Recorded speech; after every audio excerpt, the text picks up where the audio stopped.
சென்னை மாநகரத்தில் உங்களுக்கு தெரியும், குடிக்கிறதுக்கு தண்ணி கிடையாது. ரொம்ப கஷ்டம். நான் வேலூர்லேருந்து ரயில் மூலமாக தண்ணீருக்கு நான் வந்து இருக்கேன். நீங்க ஆட்சி செஞ்ச அந்த டைம்ல கொரோனா கூட ரொம்ப பெரிய ஒரு சேலஞ்ச் இல்லை சார் உங்களுக்கு? கொரோனா மட்டும் இல்லை, வறட்சி. அதான் வறட்சி.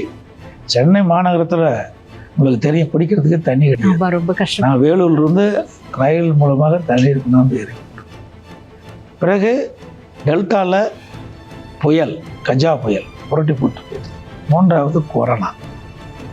ஆக 3மே ஒரு கடினமான சோதனையான நேரமாகிவிட்டது என்னுடைய ஆட்சியில். அது 3ஐயும் சமாளித்தோம். அது எங்களுக்கு ஒரு பயிற்சி மாதிரி நான் எடுத்துக்கிட்டோம். எந்த சவாலையும் எதிர்கொண்டு வெல்ல முடியும் என்ற ஒரு நம்பிக்கை வந்துட்டது. அது எங்களுக்கு வந்து ஒரு கடினமான சோதனையான நேரமாக இருந்தாலும் அந்த சோதனையும் வென்று எங்களுடைய ஆட்சி சிறந்த ஆட்சி என்று மக்களிடத்தில் நிரூபித்து காட்டியது. ஆனந்த், ஒரு சுகமான உள்ளாடை.